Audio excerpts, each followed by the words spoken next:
They say every railway network has a ghost train, one that isn't listed on any schedule, a train that doesn't carry passengers, it only carries endings. I first heard about this from an old station porter, working at a junction that time itself seemed to have forgotten. His voice dropped to a whisper when he told me, "Son, some trains don't take you somewhere, they just take you away." It was exactly 2:12 a.m. when I finally saw it. The station was completely abandoned, lit by a single, flickering fluorescent light that cast long, dancing shadows over the rusted benches. The silence was so thick you could almost feel it pressing in on you. There were no announcements, no scheduled arrivals.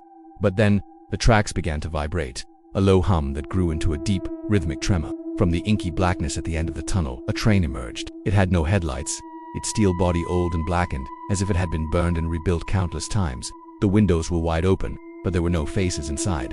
Only shadows, sitting upright, perfectly still. They weren't moving. They weren't breathing. They were just absence, shaped like people. The train didn't slow down as it approached, but as it thundered past me, a chilling thing happened. From every single window, a whisper seemed to drift out, carrying my name. It wasn't shouted, not even spoken. It was simply recognized. In a flash, the old porter grabbed my arm and yanked me back from the platform edge. "Never look inside," he hissed, his eyes wide with terror. "That train only stops for those whose time has already been decided."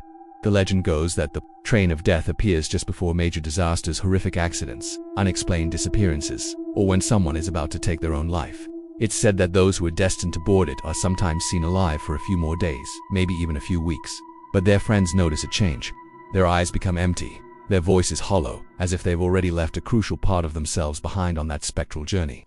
There's a story about one railway driver who swore he tried to follow the train one night. He claimed it finally came to a stop at a phantom platform, a station that had been erased from all maps after a terrible fire claimed dozens of lives years ago. When the doors slid open, the shadowy passengers stepped out onto the platform, and for the first time, he could see them clearly.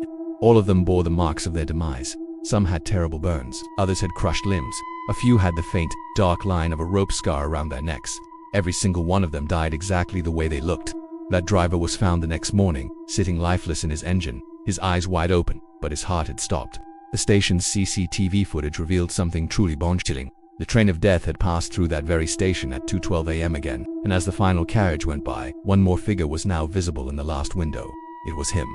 Even today, some night shift workers and guards claim that when a person is nearing their end, their name briefly appears, scratched into the train's blackened metal side, only visible under the faint light of the moon. So, if you ever find yourself standing alone on a deserted platform after midnight, and you don't hear a horn, but you feel the ground begin to shake, do not wave, do not look inside. And whatever you do, never ever board a train that already knows your name. Thanks for watching. If you enjoyed this story, make sure to follow for more tales from the shadows.